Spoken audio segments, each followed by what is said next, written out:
Hai semuanya, perkenalkan nama saya Jana Azhara Nasution dari kelas 10 IPS 2. Di sini saya akan membahas tentang perangkat lunak komputer. Yang pertama, Zahra akan membahas pengertian dan fungsi perangkat lunak komputer.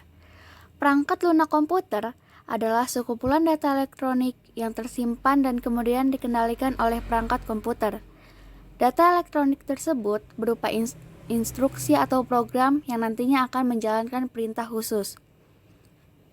Fungsi pada perangkat lunak komputer adalah sebagai pengolah data, perintah, atau instruksi khusus yang diinginkan oleh pengguna, dan sebagai sarana interaksi yang mengkoneksikan pengguna dengan perangkat kerasnya. Yang kedua, Zahra akan membahas tentang kategori perangkat lunak komputer. Perangkat lunak komputer terbagi menjadi dua macam. Yang pertama, perangkat lunak sistem. Perangkat lunak sistem terbagi menjadi beberapa jenis. 1. Sistem operasi adalah perangkat lunak yang bertugas untuk mengontrol dan melakukan manajemen perangkat keras, operasi-operasi dasar sistem, termasuk menjalankan perangkat lunak aplikasi. 2.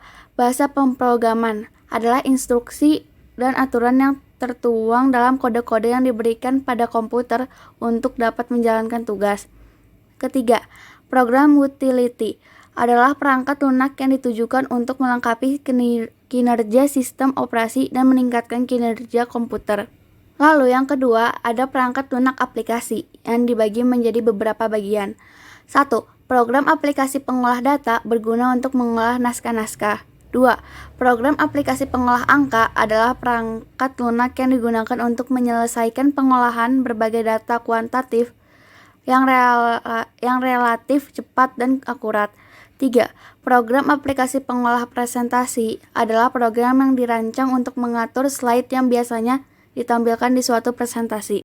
Yang ketiga, ada jenis-jenis perangkat lunak komputer.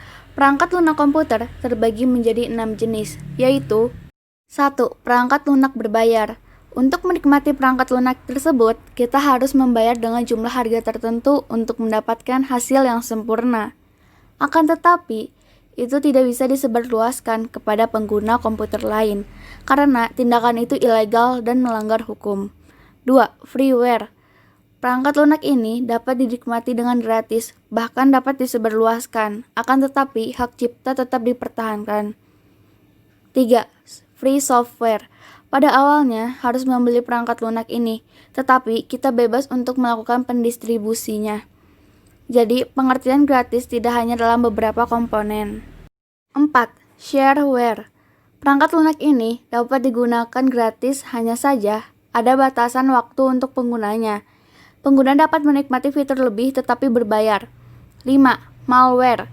Software ini dibuat untuk menyusup ke komputer tertentu atau bahkan dapat digunakan untuk merusak sistem dalam jaringan komputer.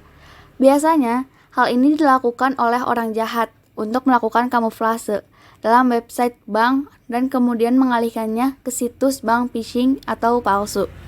6. Open source software. Perangkat lunak ini gratis, serta kode dalam pembuatan dapat dipelajari, dimodifikasi, atau bahkan disebarluaskan, tetapi dengan ketentuan dan etika yang telah ditetapkan oleh perangkat lunak ini.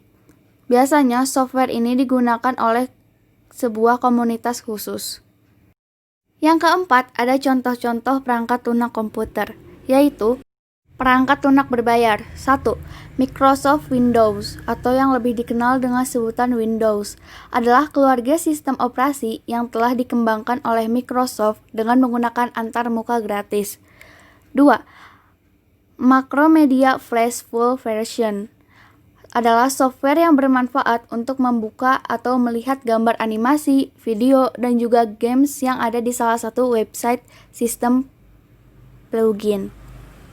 3. Adobe Photoshop adalah perangkat lunak editor citra buatan Adobe System yang dikhususkan untuk pengeditan foto atau gambar dan pembuatan efek. Freeware. 1. UC Browser adalah browser yang memiliki kecepatan loading yang tinggi dan dilengkapi oleh fitur berita di berandanya. 2. Sysliner adalah software yang berfungsi untuk membersihkan file-file sampah dan dapat meningkatkan kecepatan aktivitas aplikasi. 3. Skype adalah software yang berguna untuk melakukan komunikasi jarak jauh seperti video call, teleponan, dan chattingan. Yang ketiga, ada jenis-jenis perangkat lunak komputer. Perangkat lunak komputer terbagi menjadi 6 jenis, yaitu shareware. 1. Internet Download Manager adalah sebuah alat untuk memudahkan kita untuk mengambil data dari internet, atau bisa disebut juga dengan istilah download. 2. Nero Burning RAM adalah perangkat lunak buatan Nero Egg, Jerman, yang memiliki fungsi utama sebagai alat untuk membakar data pada kepingan CD, DVD, hingga Blu-ray. 3. Real Player adalah software yang digunakan untuk memainkan streaming audio dan video melalui internet secara real time. Malware. 1. Virus. Virus adalah salah satu jenis malware yang dapat mengubah dan merusak sebuah program. Biasanya, virus menyerang file eksekusi atau software yang biasa kita jalankan. 2. Worm adalah program yang dapat berkembang biak seperti cacing dan menyebar dengan cepat. Worm memiliki karakteristik yang sama dengan virus. Worm masuk ke dalam komputer melalui celah keamanan yang terbuka. 3.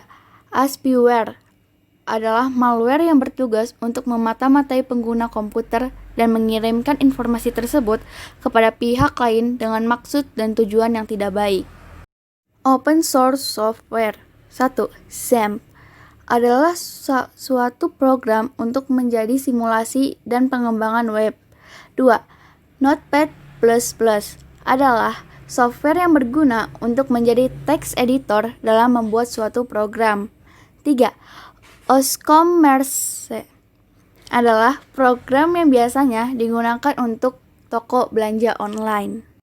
Itu saja yang bisa saya sampaikan. Mohon maaf bila ada kesalahan kata-kata atau ada kata-kata yang tidak mengenankan hati. Terima kasih. Wassalamualaikum warahmatullahi wabarakatuh.